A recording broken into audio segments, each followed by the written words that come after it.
Hello and welcome to an InkDependence.com brief video review and water drop test. Today we have Caran Cosmic Black. This is a pretty nice black if you're in the mood for a new one. It's not quite as dark as some other blacks you've probably seen around. You can see here next to, let's go ahead and focus here, Mr. iPad.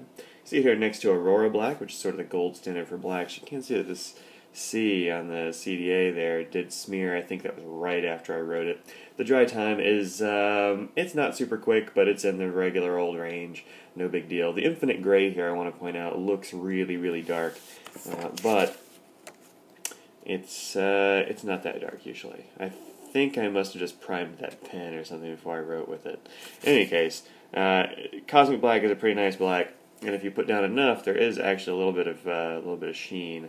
Not too much, but a little bit. I said no up here because with any reasonable sort of nib, you're not going to find that.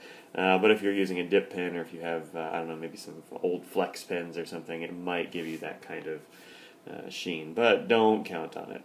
It doesn't bleed, feather, or spread on cheapo paper, which is a really good thing for me and for lots of people who take notes on cheap paper sometimes, or have to write on the sort of paper that students bring to class for grading and that sort of thing. You don't so much grade in black, but you never know. I must have fallen asleep about halfway through this sentence here. Behaves well, doesn't dry out on the nib, and behaves well. I don't know what to tell you about that. I probably was just asleep. I currently haven't had my coffee, so maybe it was at a time like this that I wrote this one. Alright, let's see how Cosmic Black does with water drop test. Take this guy off here. And come on. There we go. Alright. And you can see a lot of the black swirling away. I imagine there will be quite a bit of black left over, however, so let's go ahead and pick this up. And there we go. More came away than I thought it was going to. That's that big black splotch right there. But there is still a fair amount left. I think that if you spilled water on your paper, you'd totally be able to get it rewritten, because you'd be able to figure out what it was. Not completely unharmed, does go away a little bit, but these lines mostly still there. Alright, cool. Well, I kind of had a suspicion that would happen because here's the chromatography for this ink. And as you can see, most of the bottom area stayed there. There was a lot of travel in this ink, a lot of movement. Oh, come on. Going out of focus all over the place here. Alright, good.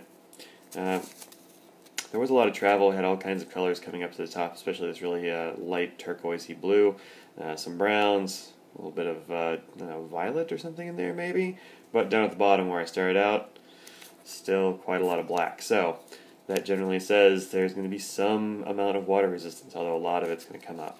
If you had an ink that was totally permanent and water resistant, you would have just a band here and probably nothing much moving up here. So there you go. That is Caran Cosmic Black. Thanks again to the folks at Anderson Pens for providing me with these samples. I'm almost done with the Caran collection. I've got a couple more to go, and then that's it. We'll move on to some other inks.